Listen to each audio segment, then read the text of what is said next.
Afternoon. Let's go over a couple things real quick here. A lot of questions getting asked, and maybe I can again shed some light on them. This is the total dissolves meter that I used, measured total dissolved solids or parts per million. All right. I don't want to get into a big discussion about that. Nobody in here is going to get into that detailed into hydroponics. That we need to talk about that. All right. So for right now, this is about $15 off eBay. I suggest you buy a cheap one. $10, $15 is about all you need to spend on a PPM pen or a total dissolved solids pen.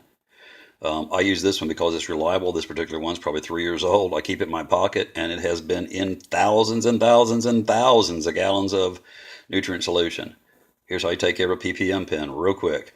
Rinse it off between uses with just plain water. Don't soak it in anything. I don't keep anything in the reservoir. I don't keep anything in the tip or in it. Never put it in the water above the name or the letters here. Always keep the tip submerged and only the tip. You never stick anything more than that. And always, always, always, working with one hand here, store it upright. You lay it down, fluid or anything, moisture, anything left in it's going to run inside and destroy the electronics. Always store them upright. Now, a pH pen. These are the ones I've been using for years. Echo. This is an Echo Tester pH 2. I think they run about $50. This one's probably, I don't know, maybe a year old.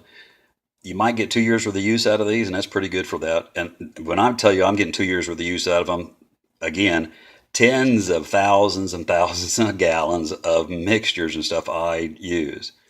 You see the fluid in the top? I keep calibration fluid in my reservoir all the time. And again, store it upright. Store it standing up. Don't lay it down. If you lay it down, you're going to ruin your meter.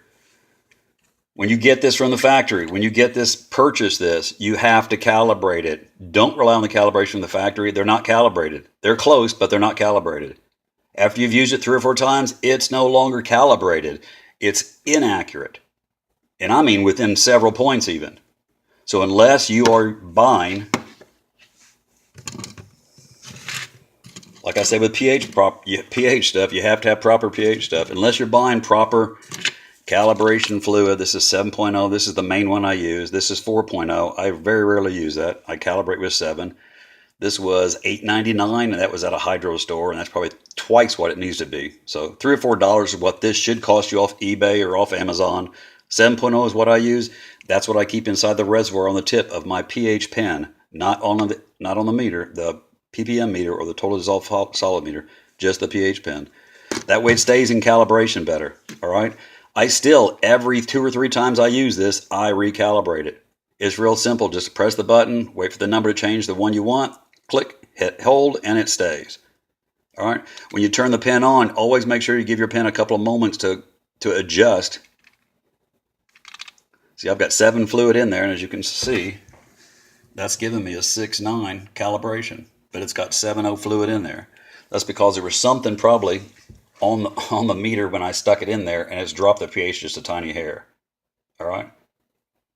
But that's not that big a deal. I'll rinse it back off, drop it back in with some 7.0 solution, new calibration fluid, the green stuff, and then I'll just recalibrate it.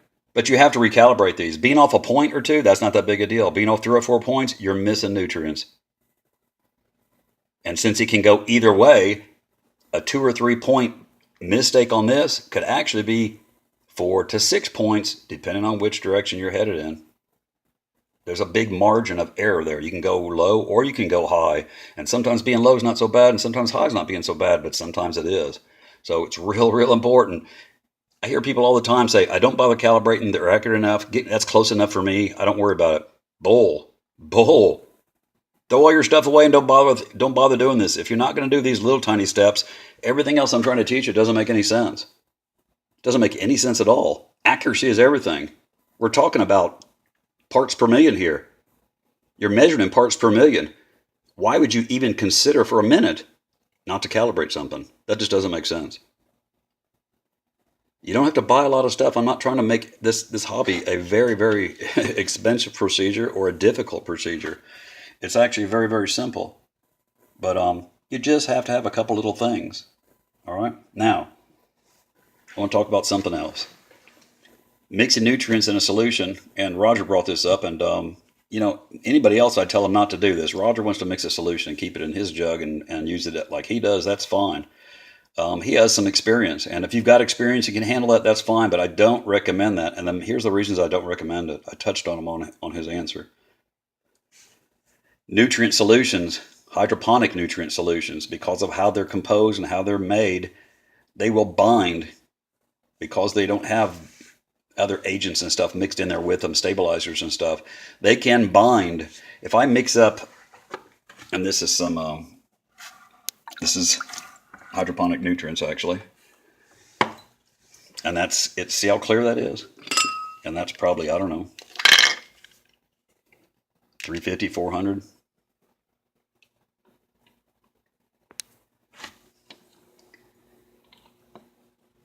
I don't know if you can see that. 398. So we're almost 400.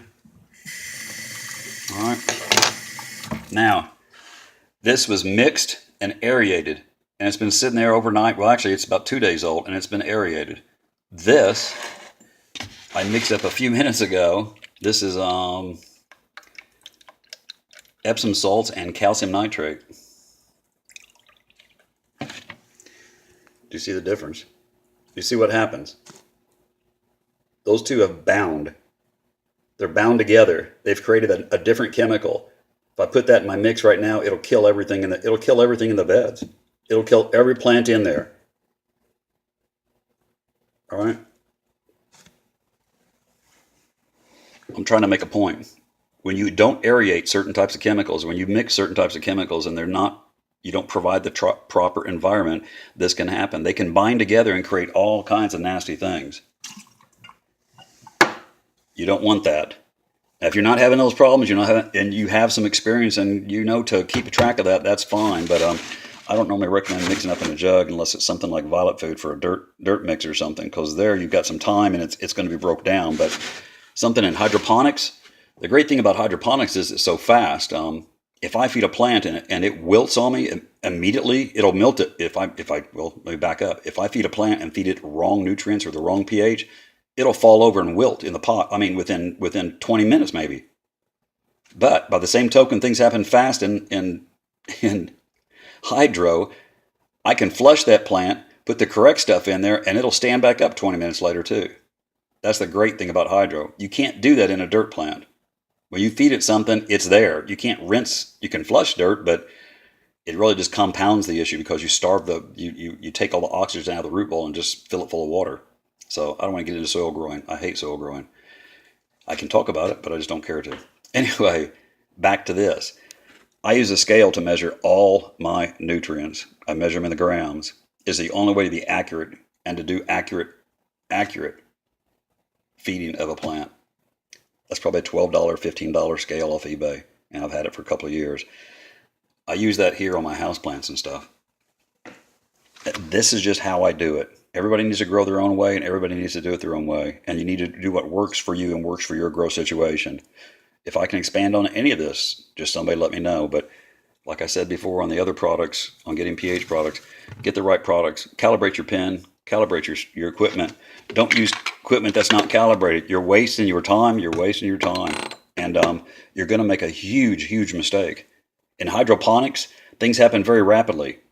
When you feed something, it absorbs it instantly. There's no time where it sits there and gets broke down by bacteria and stuff in the ground, and you have time to react to it.